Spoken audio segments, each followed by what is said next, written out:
Hi, my name is Scott Siracusano, and this is the Cinematography Podcast. The following podcast contains explicit language.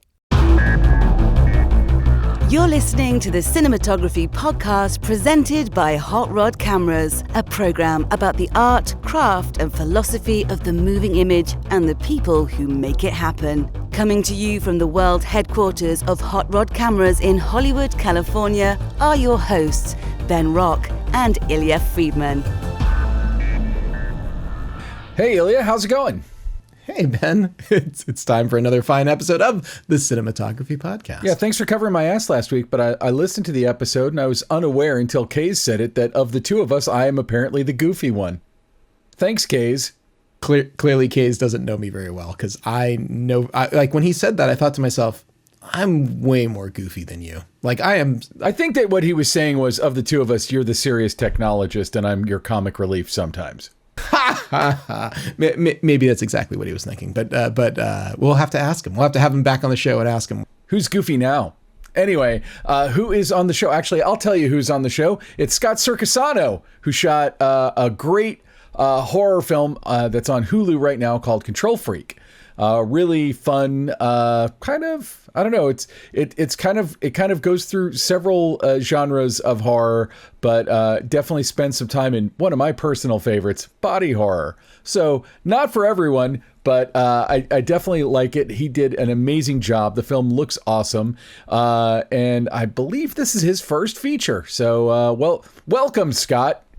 Welcome to the world of body horror. All right, nice. So Ben, we get a little bit of criticism every once in a while because people don't, they tune into us for the first time and don't really know who we are or what we do. I'm going to do a little sort of just like preview here of it for the people who are just joining us. But we're a podcast that talks about the art, craft, and philosophy of the moving image. As is said by our British voiceover at the beginning. But I will tell you that I think like a lot of people, they've got that little skip 15-second button that they hit. It's like, oh, it's an intro, bloop, bloop, bloop, bloop, bloop. And then like people jump right past that and don't hear. So it's called the Cinematography Podcast. They're like, why aren't you talking about trees? I think what it is that sometimes people think, oh, cinematography. There's a lot of people out there who believe that cinematography is all about ones and zeros. It's all about the slot A and tab B. They believe it's all about where the lights are placed so that you've got an overhead. And look, no, all of these things have a point. But the point of I think that those are all camera assistant things. Go on. I think the point of our podcast really is to be evergreen so that if you go back and you listen to, for perfect example, last week, Jessica Lee Gagne, fantastic interview, really enjoyed it. If you go back and listen to Jessica Lee Gagne when she was on the show previously, it's just as wonderful. There isn't a whole lot of extra morass of stuff that's not timely anymore. There's not a bunch of extra tech that is completely irrelevant. When you go back and listen to older podcasts of things that are all about the tech at that moment, those are terrible because all that stuff gets outdated. Tech changes so fast and we stay up on tech and what tech is appropriate. Tech is your entire job. Tech is your career. Tech is your business. But I'm just going to do a little plug right now because over at our website, official website, camnoir.com, we've now started taking the tech specs for every project because that's a thing that people want to know. They want to know what camera, what format, what lens,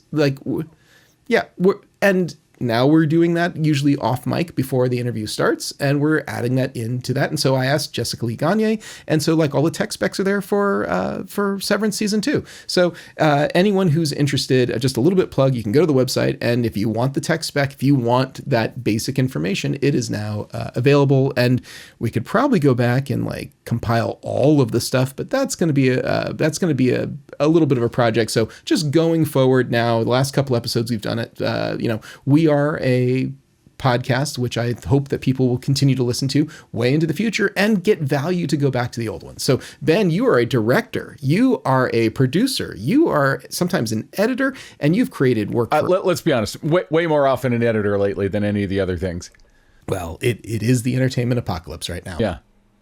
Hey, look, I'm just happy when I'm working. Yeah. I am a technologist. I run a company called Hot Rod Cameras. I also have started a new company called Betty Lights, which is wholly owned by Hot Rod Cameras, but it's a reflector company, which actually I've got a reflector which is lighting me right now. This is a $20 IKEA lamp into one of the little Betty reflectors. So that is my key light here for this interview. And when I'm not doing this, we're not doing this podcast, you can find me at Hot Rod Cameras, the primary sponsor of the show in Burbank, or Hot Rod Cameras now opening in Portland, Oregon, which we are, look, I've been talking about it for months about how we're open. We are open. We're open by appointment. I'm trying to get the regular hours thing worked out yet. Not quite there. So anyway, Ben, sorry for the long preamble, but we haven't done it in a while. So I felt like it was good to give it in, because there's some people who don't always know what the hell they're getting into. That's fair. Hey, new people, we're happy to have you. And we're here to talk about art, craft, and philosophy. That's the whole point. And we always tell, I want to say, we always tell that to the DPs when we get them on here. And with very few exceptions, they're all like, oh, thank God. Because nobody wants to hear about what 3D LUT you put into the Sony Venice or whatever. Nobody gives a crap. It's going to change. There's a few people who give a crap. There are a few people. I'm not going to discount those people out there, but that's just not the show. And that information is typically available elsewhere. And that's a podcast you may never go back to in 10 years' time. Yeah, in 6 months' time, there'll be a new camera out and a new LUT and whatever. I mean, like, I want to hear, like, what was the creative... I want to hear the creative impetus behind the thing. Maybe lenses are kind of an evergreen topic, because if you shoot on a 35 millimeter lens in 1962 and you shoot on a 35 millimeter lens today, you're getting a similar enough image, equivalent enough. And we talk plenty about craft, and because craft is really interesting. It's actually the how all that technology is implemented into what someone is doing. So there is lots and lots of that. But Ben, I think we should probably get into our close focus, which is our topical sort of what's going on in the industry.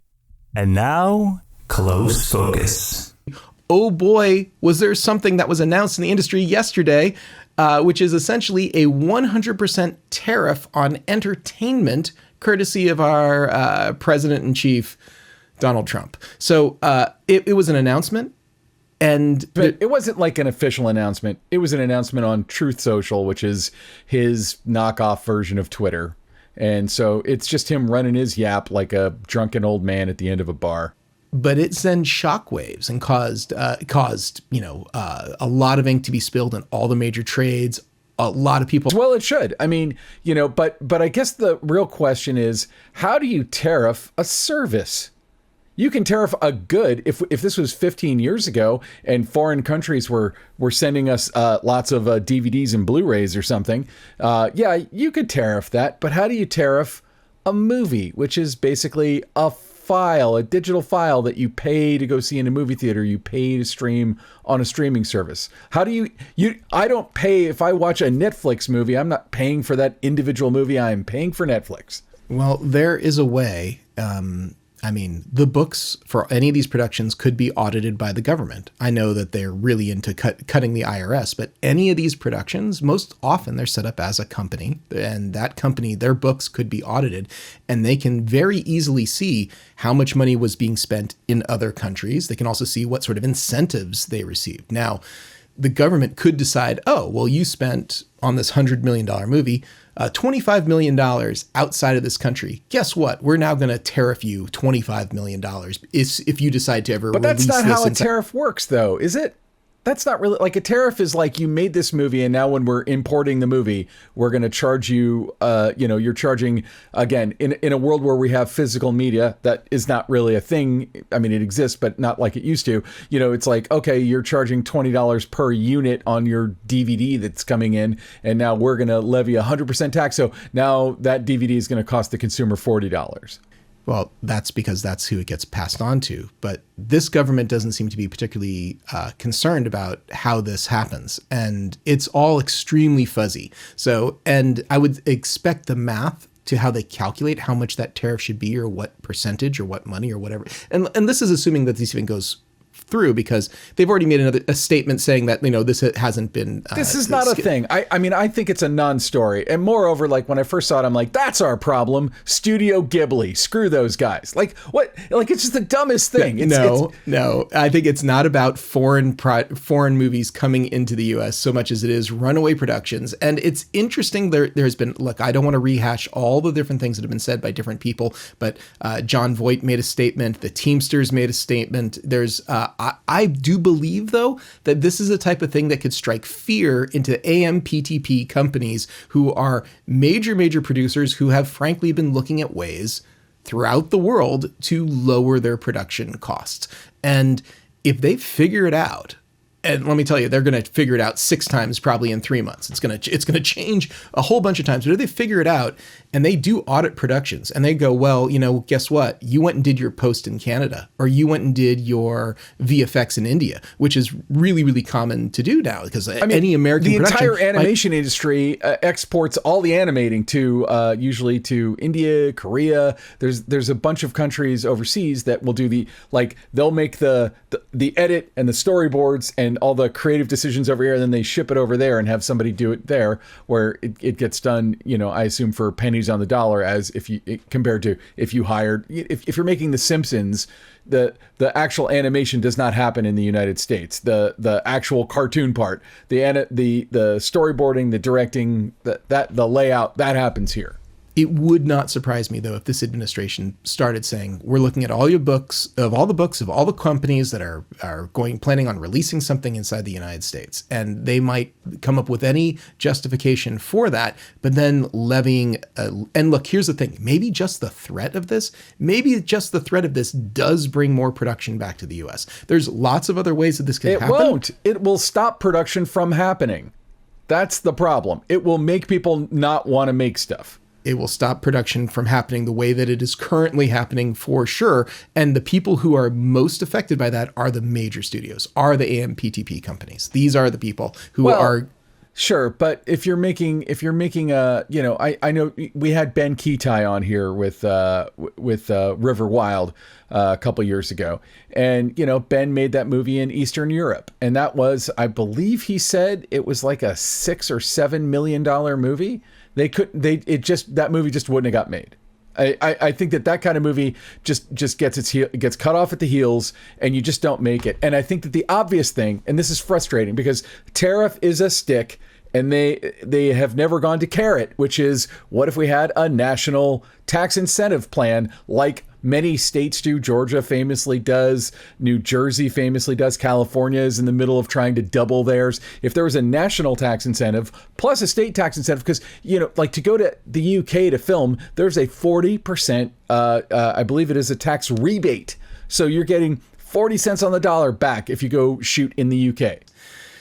There is an incentive program. Will we see it from this? There's proposals. Adam Schiff, different people have been proposing national incentives, which I think is wonderful. And in fact, even I can really more see discussion. Donald Trump getting on board with anything Adam Schiff ever proposes. That's exactly the problem. God, we're doomed. I know it's easy to be really pessimistic right now, but if there if there is one thing that Donald Trump owes a big deal of his notoriety and success to, is Hollywood. He really does. And if there is one sort of bizarre silver lining of his presidency, because we don't have any idea what this is going to be, he may figure out, and by he, I don't mean him at all. I mean a bunch of people around him convince him that there is some measure of carrot and stick, which actually does revitalize the industry. I don't know exactly what that's going to be. Nobody knows. It's got to be a tax incentive. The only thing that it could be is a tax incentive. I mean, if they want to bring down, a rebate is a kind of tax incentive. Oh no! Ben, do you want? You know how tax incentives work. It's going to have to go to an exchange. Then you're going to lose money on the value if you're doing that. If you get a rebate, I guess I'm lumping rebates, tax incentives, but basically it's the government giving you money to shoot here to employ subsidy. Fair enough. So they're both subsidies, great. But to me, that's how you do it. It's not about tariffing people. I mean, the 3-person advisory board that I think has never even convened that Trump formed was John Voight, Mel Gibson, great, and Sylvester Stallone. Right now, Mel Gibson is making the sequel to The Passion of the Christ. I can't wait to see how that goes. Shooting it in Europe. Why? I don't know. Probably it's a more appropriate looking location for the movie he wants to make. I mean, what gives? There is a world in which movies that are supposed to be set in the USA but are shot overseas are the ones that get tariffed. Well, I heard somebody complaining about they're making the Star Wars movies in England, and I'm like, you know where they made the original Star Wars movies, right? England. Look, there is perfectly sensible reasons for productions to be, international, be based everywhere, and to have, farming out different bits of work and things. The way to solve this is not a blanket one size fits all. Here's the problem. Here's the solution. We're going to penalize everyone. Also, it may not necessarily be we're going to reward everyone, because frankly, I think that a production that does run away to another country probably doesn't deserve all of the incentives that you might get if you are 100% or 90% US based, or whatever it might be. That's the whole point of the incentive, right? But also, like, we live in a global society where, like, you might have a VFX company that's doing rotoscoping and they're based in India. Oh, yeah. But I'm just saying, like, it's all the devil's in the details. It's totally going to depend about how this all gets implemented. I am cautiously hoping that the right people get involved and the right advisors speak up, and that we actually do get something really comprehensive. Ultimately, there's been a real reluctance to accept any sort of public money or get into the books of productions, because what typically happens with productions, you all know this, Hollywood accounting happens, and people then end up getting screwed. But what we're talking about are subsidies, and in subsidies there isn't any government involved with the net receipts or payouts. This is just Kafka-esque, and it's like a Kafka story inside a Kafka story. Here's my prognostication. I don't know anything about anything, but I'll say nothing's going to happen. This is hot air. No change is going to happen. They're not going to tariff foreign productions. They're not going to incentivize domestic production.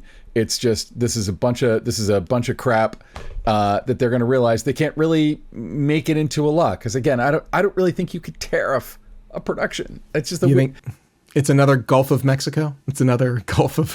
Okay, yeah. I mean, I just think it's I guess John Voight and his manager were at the White House and they were talking about runaway production, which, like, fair enough. You're John Voight. He's been in the film business, as long as I've been alive. Good for him. He's got the presidency here. I'd love to see him, do something positive for the industry. But, Donald Trump seems to only have one lever that he feels like pulling, and that's tariffs. And I mean, I guess I just disagree with you. And I've read other stories where people are like, how do you tariff this? I don't actually think there is a mechanism by which you can currently tariff this. And also, they're calling it like a threat, like they're trying to make it a foreign threat because they're saying it's... And that to me is the most idiotic part of it, because we've never really been too concerned about foreign propaganda. That's never really been too much. Think of all the foreign propaganda that finds its way into the foreign shot Mission Impossible series. Come on. Well, and we've totally been accused of a country that has tons of foreign propaganda inside of our own. Ben, I think it's about time we get to the interview. Sorry, Scott Siracusano, we had a lot to say about this, but here... Going on the industry, of course we have a lot to say about it. But here's the amazing Scott Siracusano. Enjoy. The Cinematography Podcast Interview. Well, thank you so much for coming on the show. I immediately was... I had actually been on Hulu a few times, hovering over your movie, like, should I check that out? And you had me at bug coming out of eyeball in the key art. But finally when Alana was like, hey, do you want to see Control Freak? I'm like, hell yeah. And it's quite the adventurous movie. Like there's a lot to talk about within it. And I'm our resident horror movie guy. So, I was really excited to see it. This kind of has a little bit of a lot of different kinds of horror styles. I'd say it runs the gamut from like a Rosemary's Baby kind of a thing to straight up body horror, to kind of bug related stuff, to creature stuff. Like there's a lot in this movie. And I just kind of want to ask, like, what brought you to the project? Is also I'm only using IMDb as my basis, but is this your first feature? This is my first step into the narrative field. Nice. So very exciting time. But yeah, like I would say, like what brought me to this project, it was kind of like a long journey. So Shal, the director, and I, we've known each other since 2019. We first did a short together called The Box, which was co-directed with James Burns, and that ended up going to Cameraimage. We shot it in 2019, but it didn't really officially get like released until around 2021 because of COVID and But everything playing kind of pushed back. camera image, then like that's like the biggest deal for you, especially like as a I was DP. so stoked. Yeah, I was so excited. I mean, it was a dream come true, and it was like crossing something off of like the career bucket list. And yeah, that was one of like the most honestly like amazing times. I even have like a tattoo from that trip, Whoa. because like I usually I get tattoos of like every country I go to with my favorite Mhm. story, and so that was my first time in Poland. So and I think anyone who's been to Cameraimage knows how fun of a time it is, because it's like I think the one time of the year where like all cinematographers come together to blow off steam, but also celebrate each other. And it was really kind of nice putting, faces to names that you've seen their work. Or, the Mhm. best thing is like, you're in a bar and you have a few drinks in you and you've been friends with this person all night. And then they're like, oh, yeah, come see my screening. And you find out they're like absolute legends. You're like, whoa, like you're so good. And that trip really taught me how, the importance of, for one, like, when you're collaborating with someone, it's not just about the collaboration, but it's more about the human element for me. Mhm. And that trip kind of instilled a lot of knowledge for, the importance of camaraderie, and also, understanding the person as opposed to like, the work. The person comes first in my mind, and then the work comes. And but anyway, so not to get too off track, but we went to Cameraimage with the box. And then after that, we decided to shoot a concept short that Shal had written, and Hulu gave essentially like 10 teams, like, a small budget. I forget what it was, but just some money to make like, 10 shorts and 10 different teams, and then they would release it part of their Hulu Halloween series. And, unbeknownst to us, I had no idea that there was like potential for it to be a feature, but you always kind of hoped in the back Yeah, pocket, yeah. like, oh, maybe they'll like it so much, they'll make it into a feature, but didn't expect anything of it. And then I found out that another friend of mine, Pal Robinson, who had another short appendage in the same block as ours, got picked up to be a feature, and there were talks of ours being the next one up. But with the shakeup of, the industry at the time, it's been very tumultuous few years, as we Yeah, all know, yeah. to say the least. Yeah, it was like, red light, green light, red light, green light. Like, are we doing it? Are we not doing it? And it was tough because, like, you want to get your hopes up and you want to be excited about it, but there were so many times where we were on track to do it, and then the rug would get pulled out from under us. Someone would get laid off at Disney that we were in contact with, at Hulu or whatever. And I remember I was traveling, in New Zealand at the end of 2023. And I, read the script, the first few drafts that Shal had sent, because he was like, this is looking pretty promising this time. And I get a call from the producer that was attached to the project. And he was like, we're greenlit, this is happening, And so he's like, and, Shal wants you on board. I want you on board. But you're going to have to do some work to pitch yourself, because this is your first feature, and I understand fully as well from a studio and fiscal standpoint. It is a Yeah, big yeah. risk bringing on a cinematographer onto a project like this, where it wasn't like the most largest budget, but it was my first time like working with something that was like above a mill, and so Yeah. I was like, I fully understand. So I basically, as soon as I got back to the US, and even before then, I kind of had to start building out like a way to pitch myself to the studio. And of course, with that process, I made a very comprehensive lookbook, and also explained like the technical details of like how I was going to tackle the dry for wet, basically answering all the questions of like that I knew the studio had, because Sean, the producer, gave me some pointers on the side, Yeah. of like kind of what they were looking for. And then yeah, went into the meeting, just like, spent an hour, just like going through and explaining like for every single scene, like what the look was, and kind of like the inspiration, the camera movement, like basically motivation for everything. So you had to And pitch yourself scene by scene through the whole film. pretty much. I mean, it was something where in my mind, I was like, maybe I didn't have to go as in depth as I did, but at the time, I was like, I don't want to have any, if they say they turn me away, I want to at least walk away from the experience saying, hey, well, I did everything I possibly could. Yeah. I crossed all my T's and dotted all my I's. So that way, there's no question, like, okay, I did everything I possibly could. Because at this point too, I'd been turned down from like other features that were like, I held off from doing my first feature up until, I was older, until I had more experience. But it turned into kind of a double-edged sword in a way, because I was getting offers for like, bigger movies, like, in the $3 to $5 million range. But of course, the second they'd be like, oh, he doesn't have a feature. Like, I'm sorry, it's between you and the other guy. We're going to go with the person who shot a bunch of movies, and Yeah, I yeah. fully understood.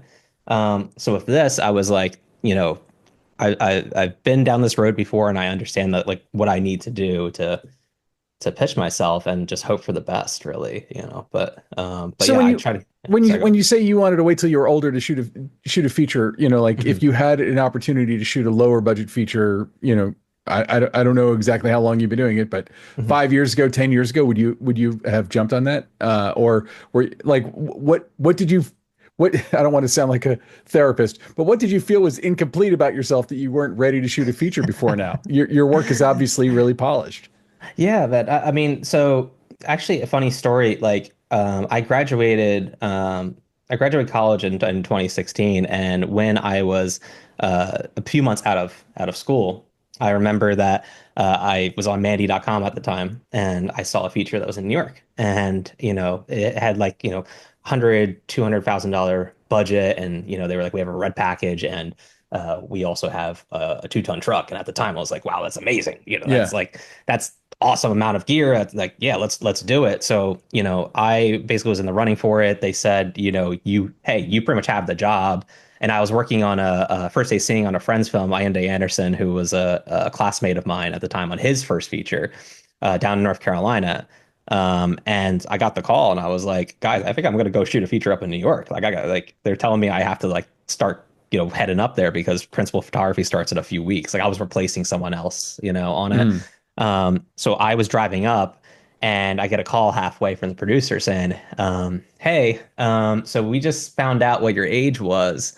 And it was between you and another guy. And so we're figuring out the guy that has more experience. So What? sorry.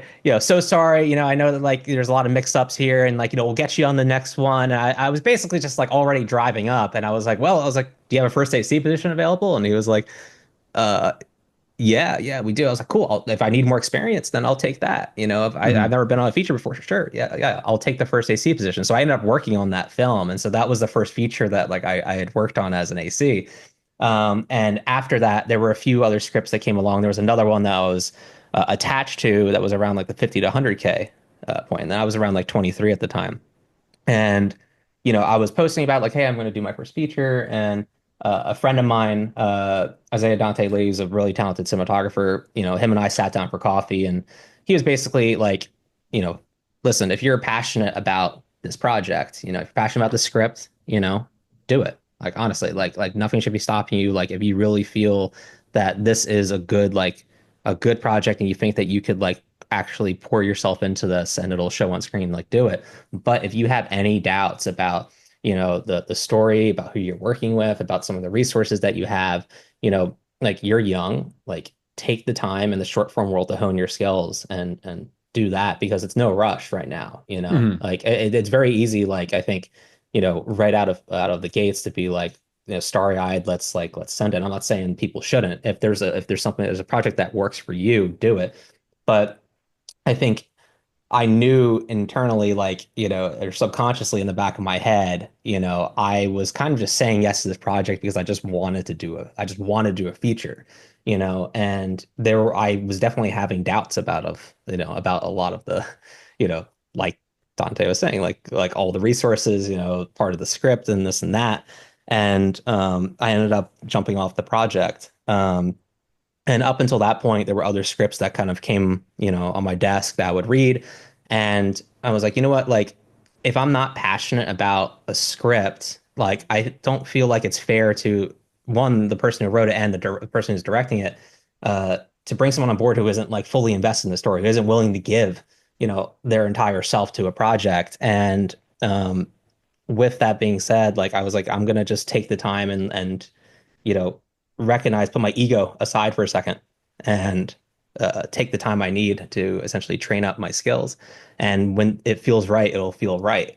And I think a lot of things in life you can apply that to as well. Like if you rush into something, usually without giving it much thought, like I've done that before plenty of times, good and bad stories. But yeah, like rushing into something without having an informed decision was something I was thinking about. And yeah, that's kind of how I ended up here with like, this felt like right. Shal truly understood me as an artist. The script really challenged me creatively, a control freak. Mhm. There were plenty of times when you're reading and I'm looking and I'm like, we're like, how the hell are we gonna do this? You're looking at the numbers and then you're looking at the schedule and you're like, you're all sitting there in a room being like, all right, like this is tough, like how are we gonna stretch our resources? How are we gonna stretch our time? Like how are we gonna pull this off? And that excited me, man. That was something where, especially being attached to the short prior, a few years prior, um, I was already kind of like intertwined with the project to begin with. So I feel like with that, was it like did things work out perfectly the way you wanted it to? Of course not. I feel like they probably don't on any film. But with this, it just felt like this was definitely like this is the one, this is the best way to like kind of get my foot in the door, and embrace both, the victories that we had and the mistakes we made along the way. How many days did you have to shoot? 21. Okay. I mean, like it's a lot for 21, and you kind of already touched on one of my first questions, which was, there's a lot of scenes underwater in the movie, and like when I first start watching any movie, I'm like, were they really in the water or Mhm. whatever? But like there were things like having little kids in the water and stuff like that. Over time, I'm like, I bet this is dry for wet. Mhm. But it's really convincing and really, and also it's like all the underwater stuff is a little impressionistic anyway. Mhm. But what was your approach to dry to wet? Yeah, yeah. So, I mean, right off the bat, like it was something that really like stood out to me as like, okay, I gotta, before I even pitched myself to the studio, I'm like, I gotta figure out like, okay, how am I gonna do this? So like first and foremost, I kind of went in a deep dive of like, inspiration, trying to find like other BTS from like, Spielberg's days and whatnot. But then my main reference was Dan Lawson from Shape of Water and Oh their yeah, approach on that. And so like, iconic cinematography in them. I mean, that like even one of the outside of best. like Yeah, he's amazing. incredible. It's one of my favorite looking films. Like, and so with what he encapsulated in that film, outside of the Dry for Wet and of the Dry for Wet, I basically just like was going through like whatever BTS photos or videos I could find and like just squinting and looking in the background, being like, okay, I don't know what source that is, but I Mhm. was very astounded by like the minimalist approach to it, and as I started looking deeper and deeper and asking, Andrew draws up Palermo really helped me, and Galparat and Pal, my buddy, also helped me with like they had done Dry for Wet before, and in my mind, I was like, okay, like it's important to know like what I'm going for, yes, and what speaks to me and what I like, but what's even more important is the things that I don't. What causes the illusion of Dry for Wet to be broken, and what I realize is that like it is truly like a less is more situation. And so when I kind of like, put everything on the table and was looking at all the cards essentially of like, okay, like we need to have, the caustics of water and like the moving lights that you would feel on your subject in tandem with atmosphere and feeling like particles that could be, you essentially add those of the effects. Like I was like, I think we could pull this off. I think we could actually do this. So I had production when we were boots on the ground in Kentucky. I think like the first few weeks where we were shooting, there were no sound stages also anywhere. Yeah. Well, yeah. I mean, yeah. you actually just dropped a bomb on me that you shot it all in Kentucky. Oh yeah, yeah, Yeah. Like I don't, yeah, I'm sure that there's a film infrastructure there, but like, yeah. it's not the go-to place. So I'm sure that you had to bring some stuff in. Yeah, yeah, we were up in Covington, and I think there were sound stages in Louisville, but it just didn't work out with the schedule of like getting the entire team down there, and it just didn't work out. So basically, we're like, hey, we need to like work locally, and so the mayor of Covington actually had like this miscellaneous. I wouldn't say warehouse is too big, but it was like kind of like this small little storage facility thing where he just kept like little knickknack. I don't even know what to call it, but Didn't have a grid, anything like that. But they were like, yeah, you could like set up your thing here. So we had to build a thing of trust, and basically we only had like, seven, I think, wire shots or 7 or 8 wire shots that we could allocate for a day or even less, I think. I'll have to ask Sam Chapson, our first AD, where we landed. But long story short, there's way more shots than seven, that that have someone in the water. So I'm like, my big concern was, okay, for one, realistic hair movement is the big thing that I've noticed has sunk a lot of ships, no pun intended, but like has sunk a lot Mm. of ships with dry for wet. And also realistic body movement, feeling like kind of the weightlessness of a body and how like, me sitting down in this chair, you can tell I'm seated, but like, how do we make it feel like someone's floating if we don't have wires?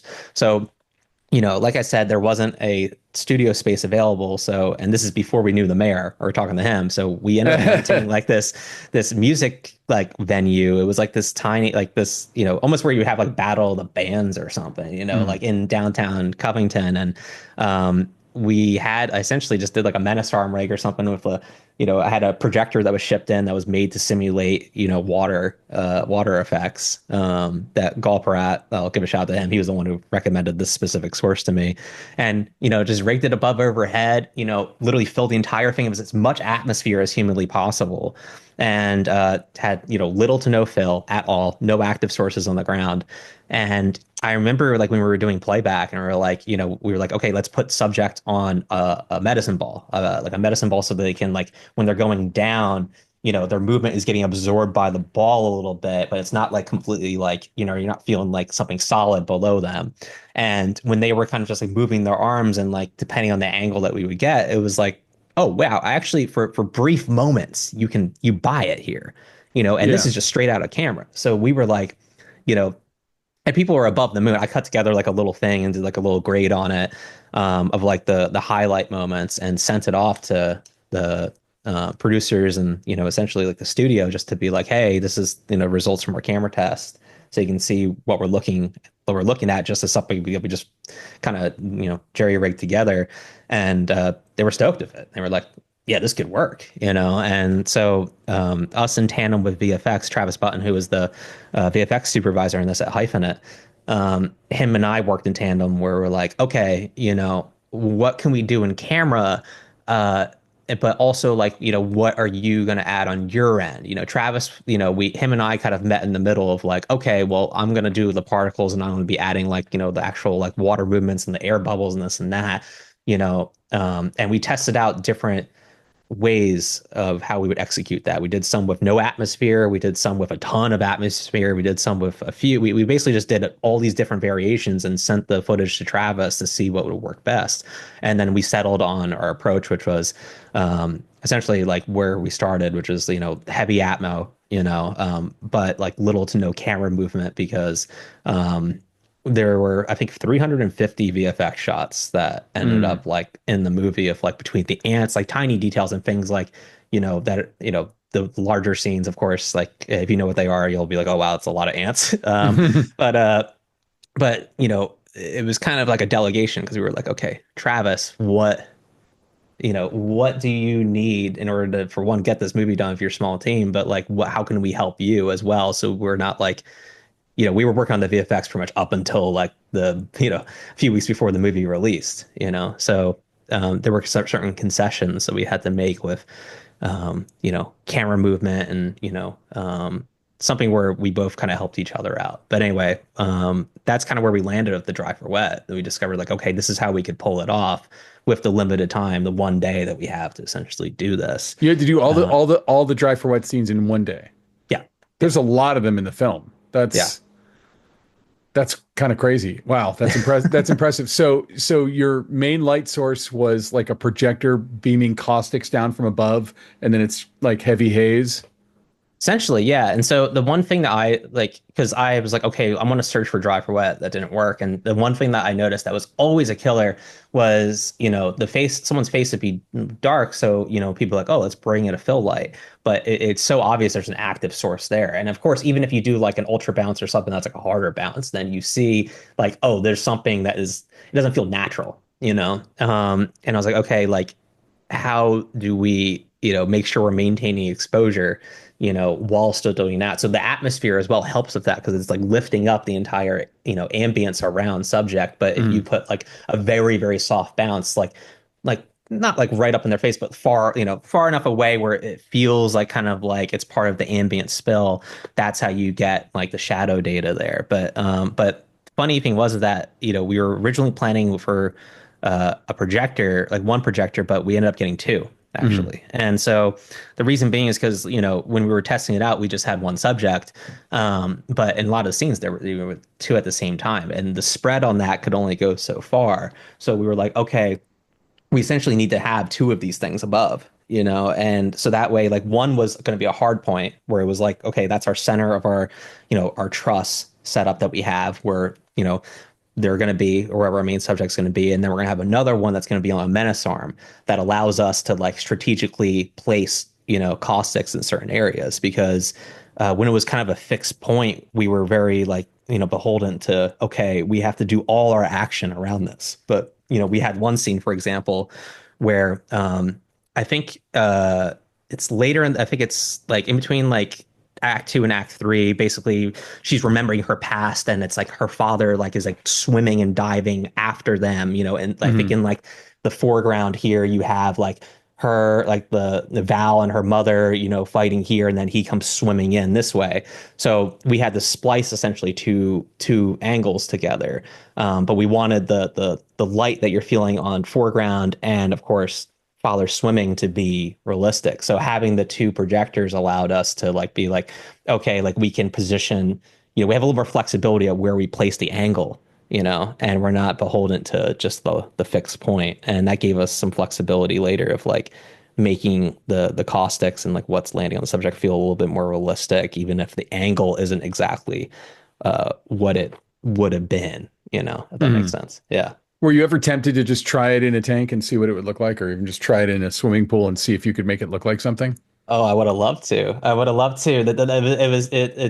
I went back and forth, of course, with production. I was like, I would love to do this practically, but I mean, the thing is with having a child, but also just like the amount of talent that we had, Yeah. it just didn't make sense. I would have loved to. We actually, it's funny because we did have there was one scene that actually was underwater in the movie, and it was when she was actually like under, like holding her breath. It's like it's an opening shot where we're super close on her, Hmm. right? Yeah, So, yeah. what we did discover was that there was a storm that happened, like a few nights prior, and there was essentially a recycling system that was happening in the pool.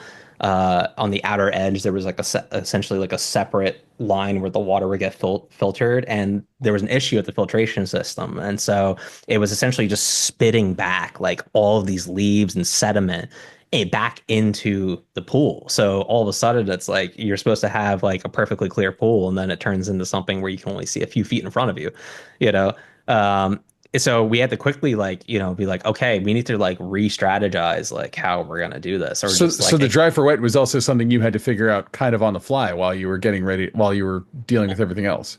well, the dry for wet was something we had always planned. It was just the in the pool shots. There was supposed to be the coverage of like her holding her breath underwater, and like the opening was supposed to be a little bit more in depth. There's supposed to be more coverage there, but we weren't able to see more than essentially what we presented in the beginning, which is like a medium close up, which is a huge bummer because it's like I was really looking forward to that scene, and it was just like the elements were against us, and we just kind of had to work with what we had.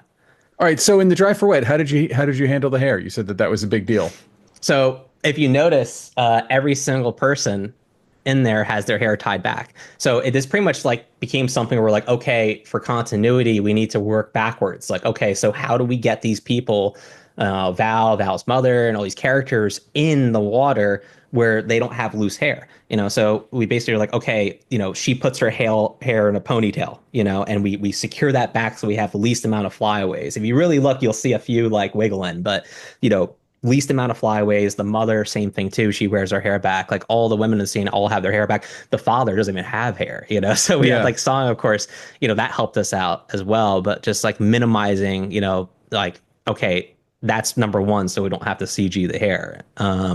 And that was essentially the workaround that we ended up landing on. And like, I'm so glad we did because, like I said, with the limited resources, and of course, we're shooting in the mayor's warehouse and whatnot. We didn't exactly have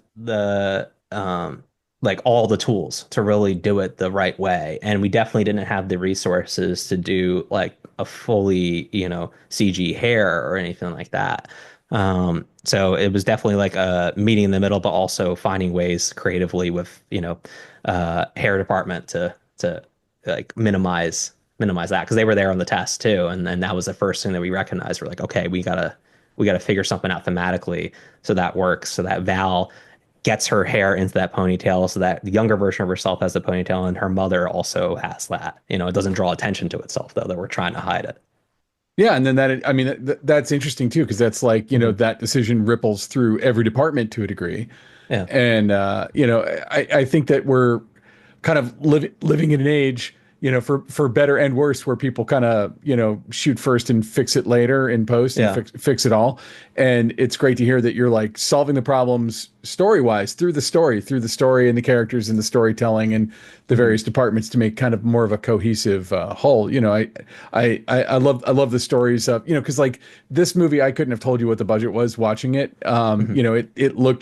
It looked really polished. It looked really well made. And so it's Thank you. like the fact that you're telling me kind of that you had to be resourceful and scrappy to figure out how to do it, and you're shooting in a warehouse and you're shooting in a Battle of the Band space. To me, that's, it shows a lot because I mean, like really, it looks fantastic, and your, Thank lensing you. and lighting look really great, and that kind of brings me to the lensing. Like I was talking to my wife, and I'm like, I don't know what camera this is, but it looks like a 35 to a 50 millimeter lens was used for almost all of this.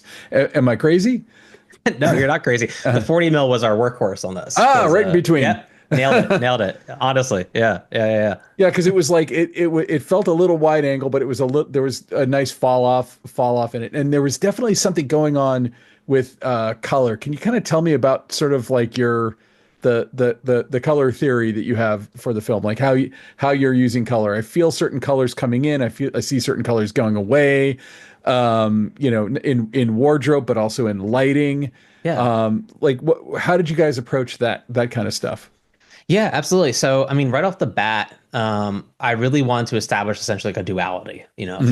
throughout the film. It's like between, sanity and madness, the light and the dark, basically Val's mind versus the rest of the world. So, we really wanted to lean into like, the surrealism and the dreamlike kind of state of everything. Like, Yeah. and we wanted every single part of the house to truly feel like, okay, this is specific to Val's character. Like, and this is something that, you look at it and it has like a very dreamlike quality to everything.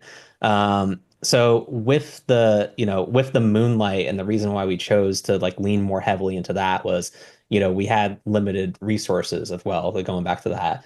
And the moonlight definitely allowed us a little bit more of like shaping and being able to like hide the monster, for example, and just kind of like set us up for success later down the road.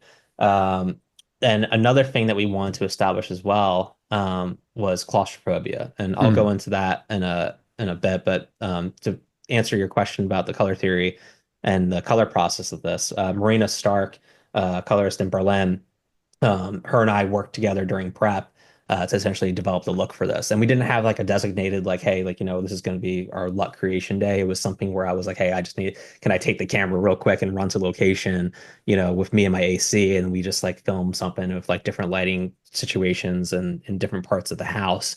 And, her and I would work like, late at night, like changing things here and there. If like, like, okay, like let's see what happens if we overexpose everything by a stop, in the log, and then the LUT brings it down. And kind of where we settled was something where, I really wanted to have rich, detailed shadows. We were on Alexa 35, and so I was prioritizing like, getting shadow data for everything because it's a very, very dark movie. And so the goal was like, of course, I never want to hit true black, like true black at all. And so, we basically my name of the game was I want to put in as much foot candles into the room as possible. So that way it gives us, more latitude and more range, to fine tune things, even though it's dark, there's always detail, there's always detail in every single frame and every single part of the shadows, no matter where it is, no matter how dark the scene is. Um, so, and I owe a lot of that too to, Haram, or just my gaffer. Him and I essentially like obsessing over the false color and the IRE, but that in tandem with, the look that Marina constructed for us, like all those things kind of worked in harmony to kind of create like what ended up on screen. Oh, that's cool. And I also noticed that you used an effect that was kind of, it happened during kind of Hmm. disassociation moments. And Hmm. I was, where it looked like you were whacking the lens, or maybe you had a lens baby. I was trying to figure out like what technique you were using to get this. It kind of like, it feels like the lens itself unseating, like, Yeah. and it's kind of a gross movement. It's not a fine Yeah. detail thing. Yeah. How did you go about creating that effect?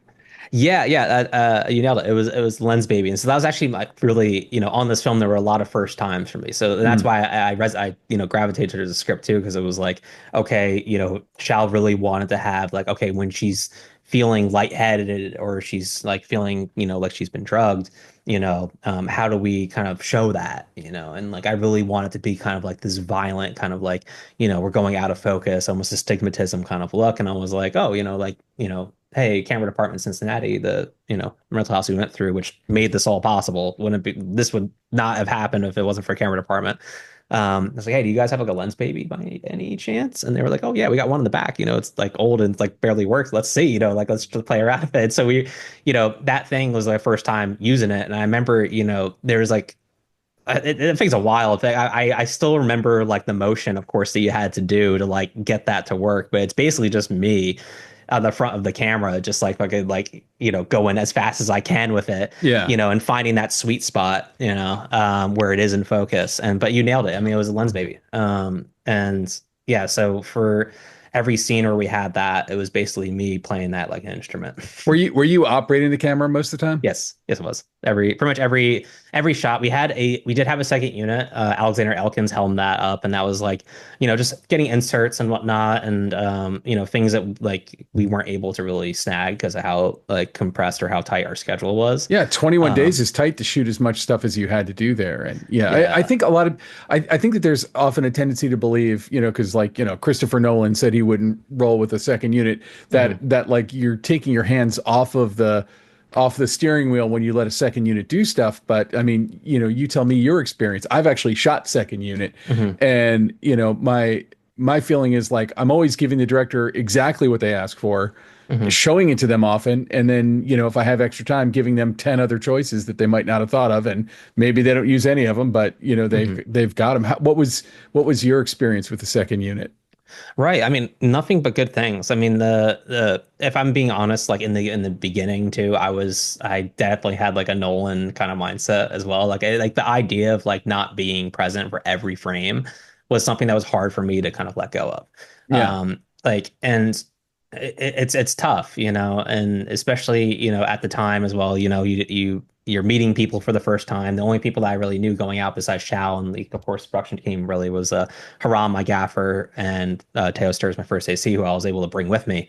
But everyone else is local. So, at first you're like, oh, I don't know, and, you're in an unknown place. And I'm like, I was unsure about whether, you know, relinquishing control. Yeah. And so finally, of course, you reach a certain point where you're like, reality kind of sets in and you're like, especially in this film where there's so many quick cuts, there's so many little moments that you have to grab. And it just, you're looking at the list of things that on the checklist that you need to get. And realistically, you're not going to be able to do that. Even if you had all the, extra hours in the day, like we can't, like main unit can't grab all this.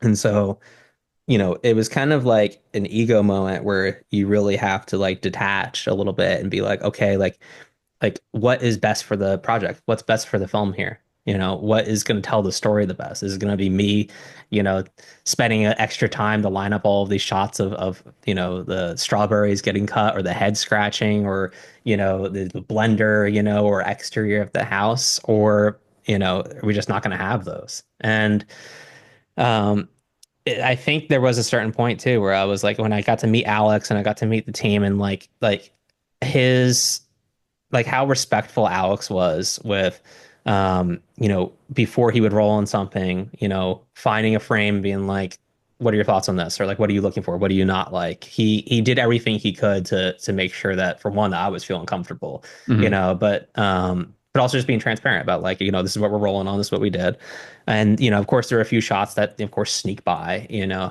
if like, you know, little inserts, but I think ultimately, like, it's what kind of like was like the glue of the project, you know. And so I think it was like for this film, it was absolutely necessary, you know. Well, that's really cool. Now going into this, were you a horror fan yourself? Yeah, I was. I would say, if I'm being honest, it's like horror wasn't something where I'm like, you know, jumping at the bits to go watch Mm. certain horror films. However, there were a lot of like horror films that really spoke to me, and also like outside of that, like sci-fi as well. Like Alien, for example, Mm. is one that like I've loved that ever since before I even knew I wanted to be a cinematographer, because like just the practical approach of working with a practical creature, working in practical sets.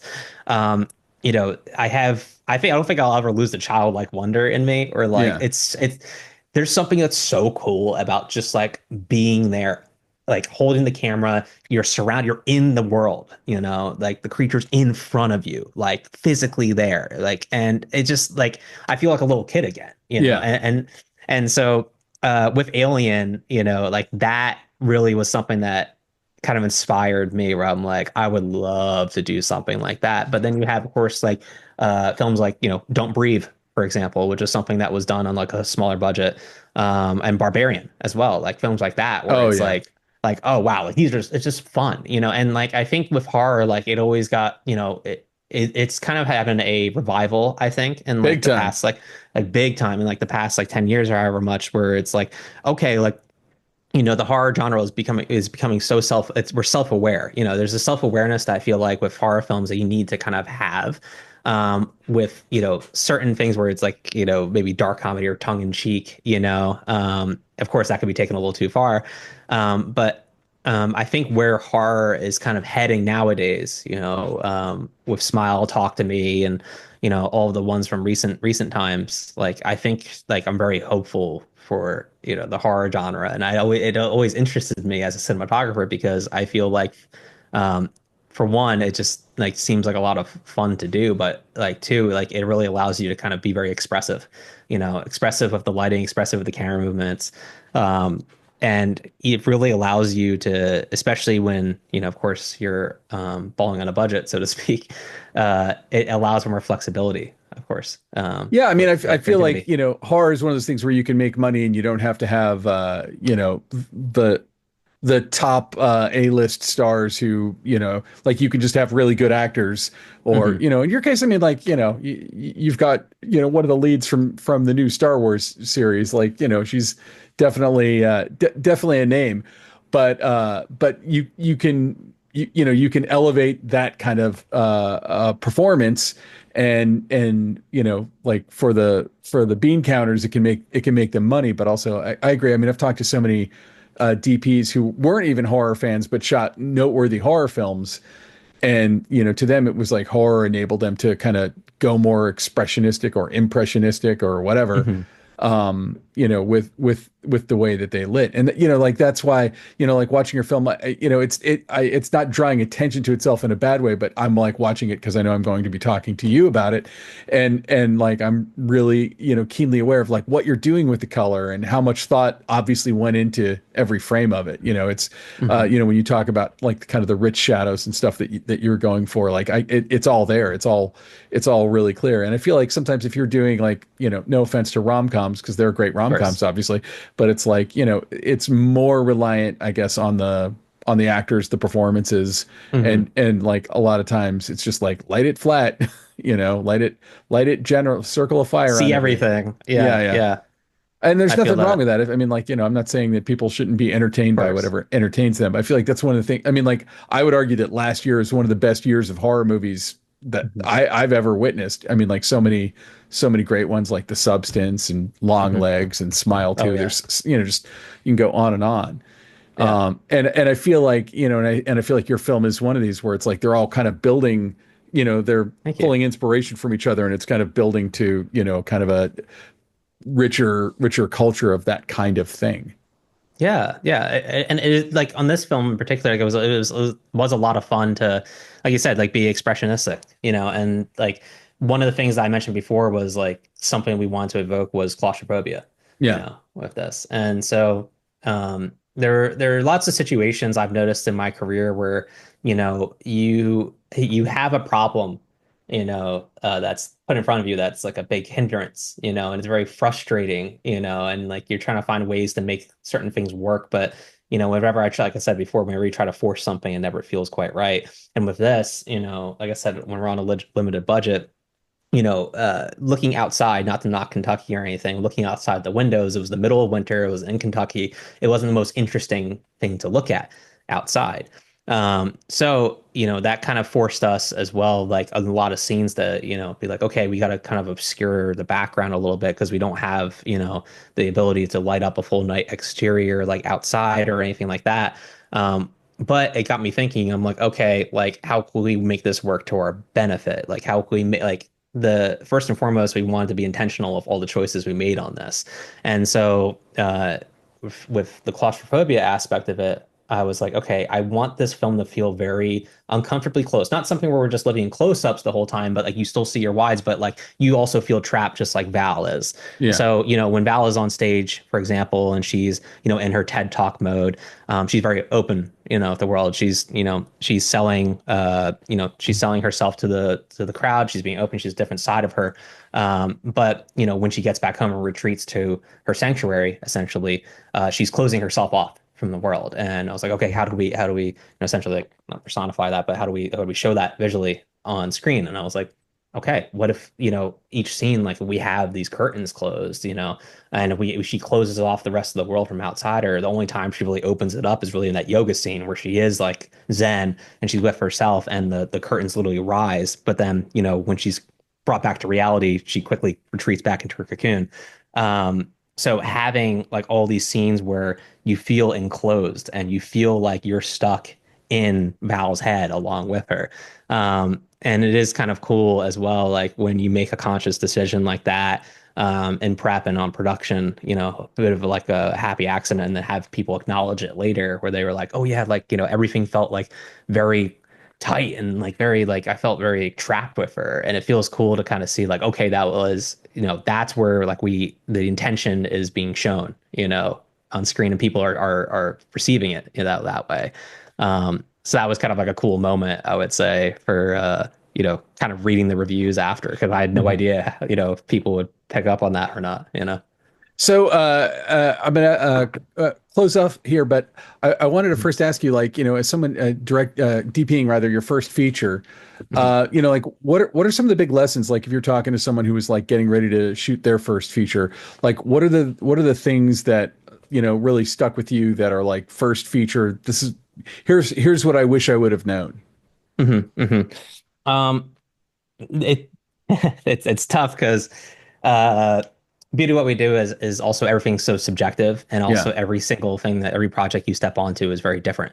So the advice that I would give of like certain things that I've learned on this one, of course, wouldn't translate to other people. But first and foremost, something that I remember when I was coming out the back end of this that I really wish that I did more was, I really like your job first and foremost as a cinematographer is that you are an advisor to the director. It's your job to make their vision come to life. So do everything in your power, to make sure that your director's voice is being heard and that they are feeling like they're getting what they need to tell the story. Because, you know, with this is my first time really working, and commercials, it's like you have a lot of people that monitor, you have the clients you're answering to, but with this, it's like there are a lot of parallels as well. It's like, you're answering to the studio, you're answering to the EPs, you have the producers, a lot of people have, different opinions of like where they see certain things going.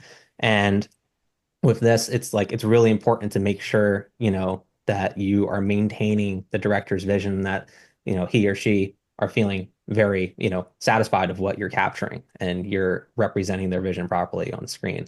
Going to a feature as well too is it's nerve-wracking to understand that, we're all human at the end of the day. No matter how confident someone seems, no matter what it is, it's like you're gonna feel very nervous. So I was like had butterflies in my stomach before going to each day, like set each day. There's always something where I'm like, I don't know how we're gonna accomplish this. And so you really don't know, and there were times I was talking about this last night. But there were times too where it's just like, Francis Ford Coppola moment, Hearts of Darkness, where you're like, this is gonna end my career. I don't know, like what is gonna happen? Is this gonna work? Is it not gonna work? Like how are people gonna receive this? I have no idea. And that there's a level of uncertainty too going into, like, you do everything you can to prep, but just understand that things aren't always gonna go the way according to the plan. There's gonna be happy accidents, and there's gonna be things that are just straight up accidents. Another important thing too is that, you have to recognize that every single person, like, is anxious. We all feel things, Yeah.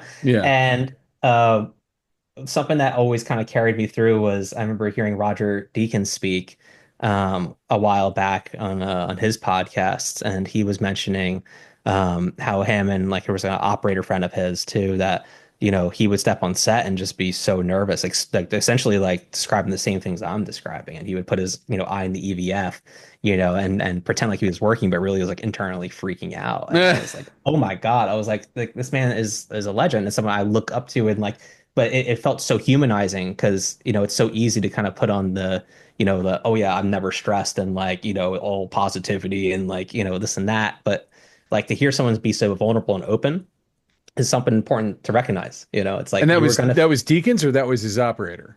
I think it was both. I mean, I remember Deakins has been very open of like how there are certain like moments where you get on set, you just don't know, and you're hoping things are going to work, and then you're freaking out about it, and then it works. You're like, oh, that was great. Yeah, yeah. Yeah, and so it just felt very humanizing to hear someone like Roger Deakins say that.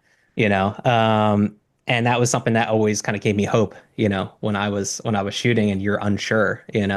Um, Yeah, is we should that have a like therapist on, because I feel like that it's more common than people think to kind of have that anxiety. And I again, I can't speak for anyone else but myself, but like only once I'm there doing it does it go away. And it's not that it goes away; it's that it has to get backburnered, because you can't be thinking about anything else when you're right there.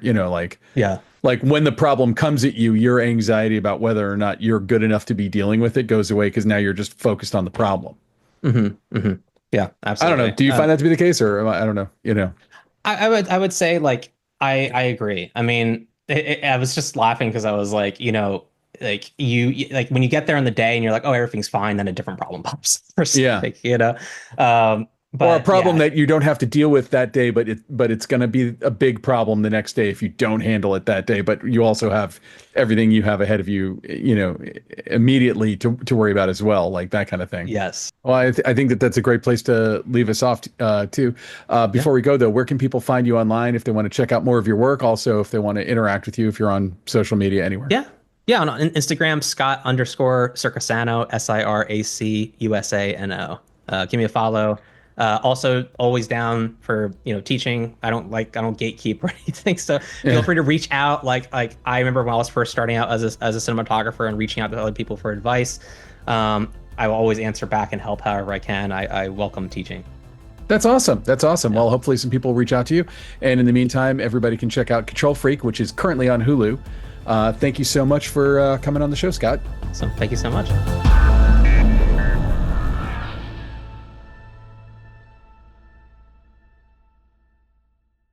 All right, so that was Scott Siracusano. Scott, cannot wait to have you back on the show. Great work. It was great talking to you. Sorry, I had a slight technical camera problem. Those of you who watched the YouTube feed, it wasn't my normal a sexy mirrorless DSLR webcam. It was my phone. But Scott's awesome. I know. Sometimes, this is why we don't get into all the technology stuff, because I'm a dope.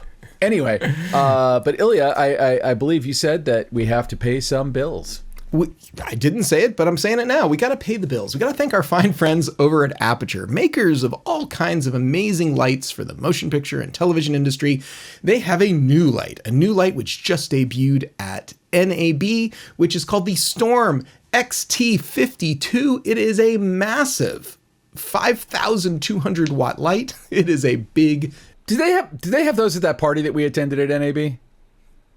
I think I like actually put my hands on one of those and like pointed it at stuff and did stuff with it.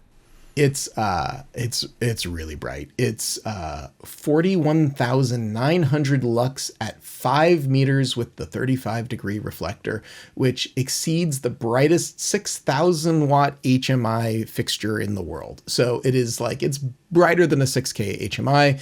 And it's actually pretty small and light for being this, massive output. It weighs 27 kilos, which is 61 pounds, which means it can be operated by one person. It's not small, but it is like, compared to a 6K HMI, it's minuscule.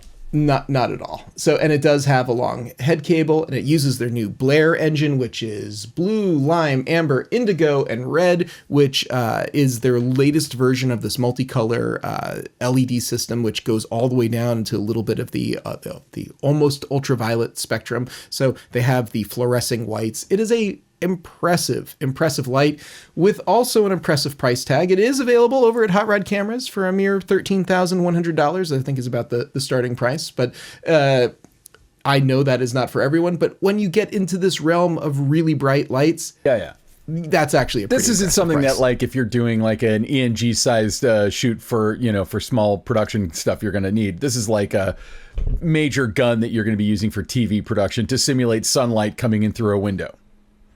Yes, or it could be used for all kinds of purposes, and it will be a fixture that major rental companies use for major motion pictures. Aperture is really sort of extending their capabilities right now, and the Storm XT52 is amazing. Take a look at it over at Hot Rod Cameras, hotrodcameras.com if you want to check it out.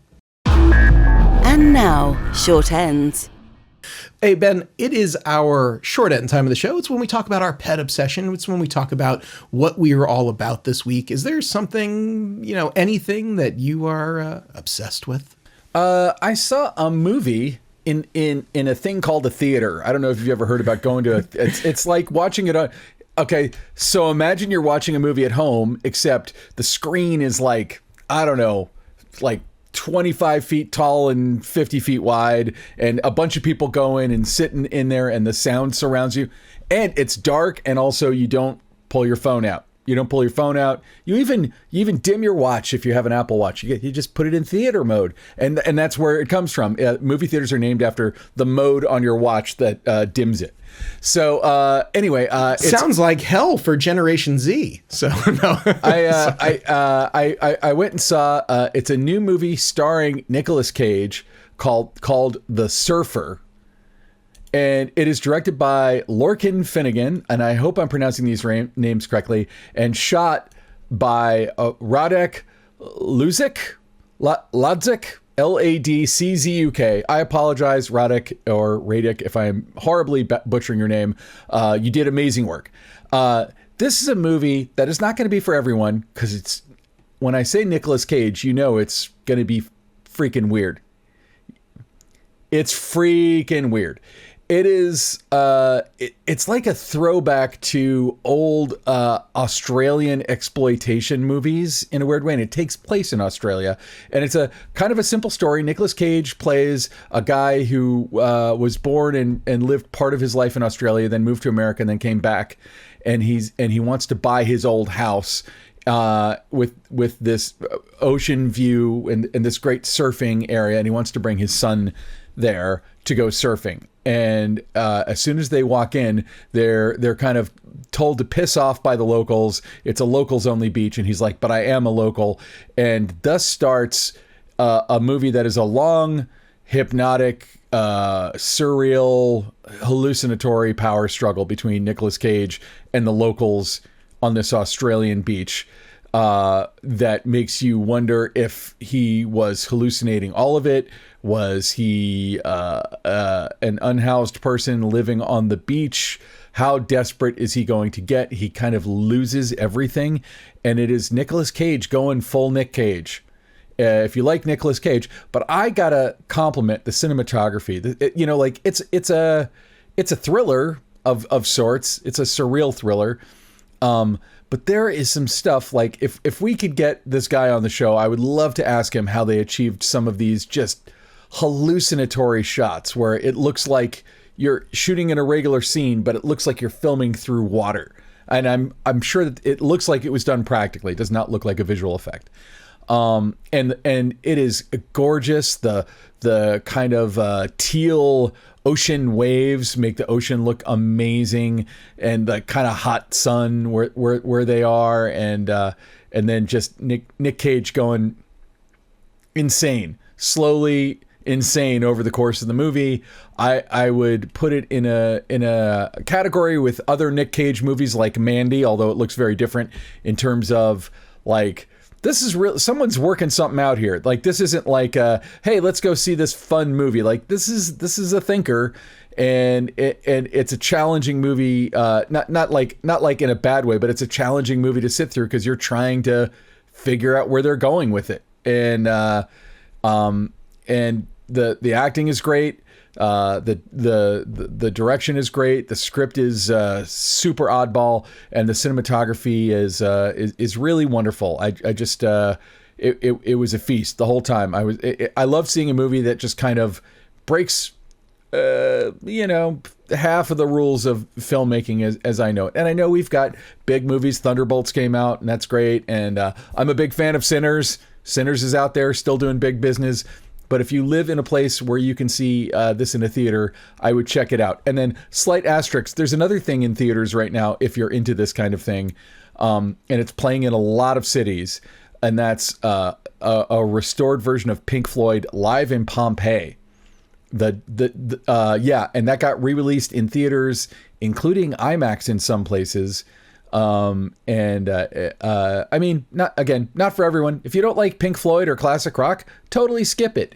But I'm really glad that got restored, and I think it's something that it's something Pink Floyd did right before they did Dark Side of the Moon, and there's even some like documentary footage of the making of Dark Side of the Moon in it.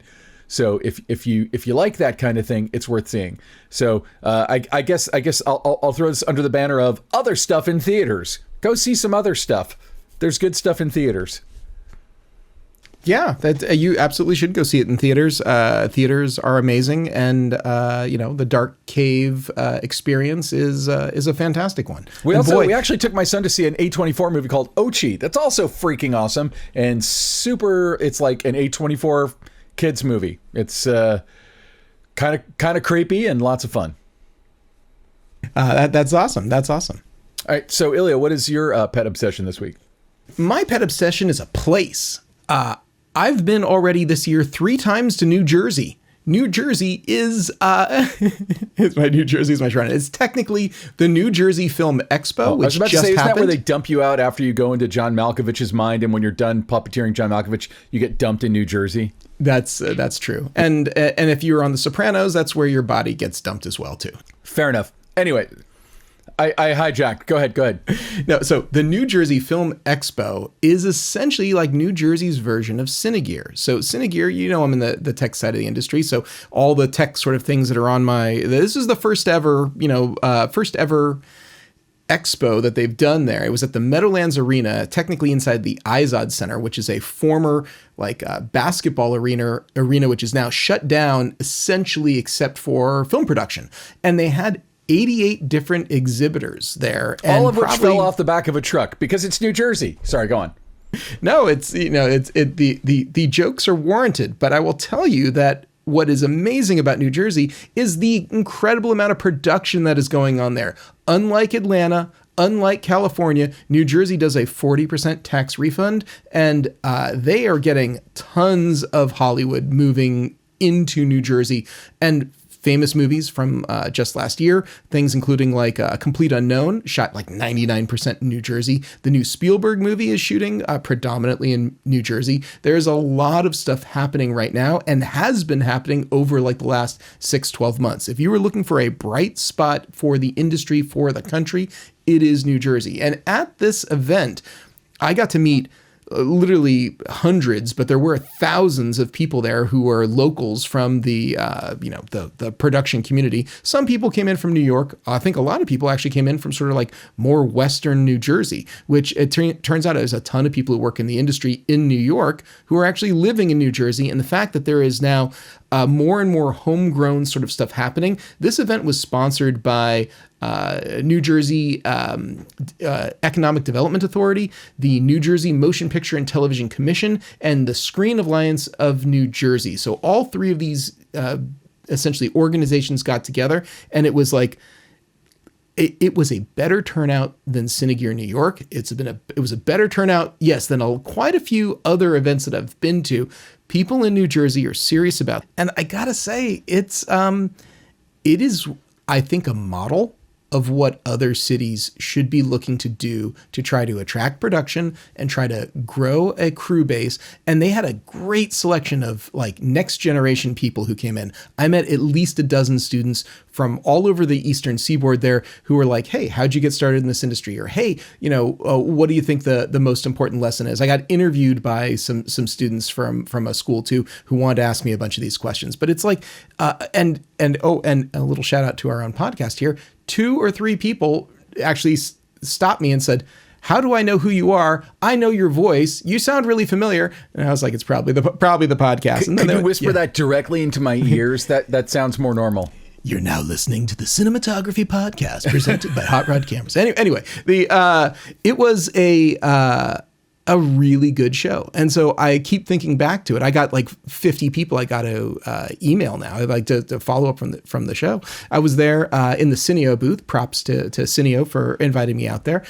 We were showing the Betty light reflector paired with the Cineo R10, which is an incredible light. It was really cool. So we did a little setup there and attracted a lot of people and had a great time. It was like really, really impressive. So there you go. The Screen Alliance New Jersey Film Series, the Film Expo 2025, first ever. It was a long show. It was all day, but from 11 to 7, but totally worth it. So next year, when it comes around, if you're available, I think it was free to attend, so you should go check it out. Let's go do a live podcast there next year. I would totally do it. New Jersey, I got to say, New Jersey has really grown on me. Some pretty awesome stuff there. Okay, so Ben, I think that just about does it for this episode. Where can people find you if they want to track you? Please come find me at benrock.com. Just the way it sounds. And you can find all my social media and all that garbage. And track me down. Feel free to add me on LinkedIn. A lot of people from here add me on LinkedIn. Blue Sky. I'm still on Twitter. Not as much. I don't know. Every time I go there, I feel like I need a bath. How about yourself, Ilya? Where can people find you? Find me at Hot Rod Cameras, hotrodcameras.com. Also find me over at LinkedIn. I'm really, I think it's LinkedIn/in/Ilya Friedman. Pretty easy. So there you go. All right. So Ben, who do we have to thank? Who made this show possible? As always, Alana Cody, who is our intrepid, hardworking, seemingly endless reservoir of producer, who kicks all the ass. I have an amazing interview. I can't tell you. I don't want to ruin it, but I'm doing it tomorrow. I could not be more excited. And it's all her. This is all her. We'll have to compare notes when the show's over, because I have 2 interviews back to back tomorrow and the day after that are also incredible. Holy moly. Anyway, so we also got to thank our amazing editor, Charlie Nix, who we all got to hang out a lot at NAB. And then last but never least, we got to thank Kaze Alatrachi, the guy who composed, recorded, mastered, thought of, conceptualized all the music that you hear on our show. And called you Goofy last week. He called me Goofy. Screw that guy. Never mind. I don't want to thank him. And check him out at musicbykaze.com. Hire him to do some stuff for you. He's awesome at so many things. And he's also damn good company, even if he does call me Goofy. Up yours, Kaze. You're Goofy. Anyway, Kays is really not goofy. I think of people who are goofy, and Kays is not one of them. You know, he's fixing like synthesizers and doing this cool stuff on YouTube now. oh yeah. No, he's got a YouTube. We should probably plug his YouTube channel. Kays Yeah. Labs, yeah. Yeah. It's not just fixing. It's like he's kind of hot rodding synthesizers and like creating sounds that would be hard to create any other way. And until you create that synthesizer, then you sample it, then you can, put it in your MIDI library and screw that synthesizer. Just throw that in the dump. But anyway, Kays definitely has some interesting hobbies. But anyway, so that's about that. Ilya, you want to take us out? Thanks for tuning in. This has been the Cinematography Podcast, presented by Hot Rod Cameras. Find your next camera, lens, or accessory on the web at hotrodcameras.com. Don't forget to subscribe to our show on iTunes and connect with us on Facebook and Twitter. Thanks for listening.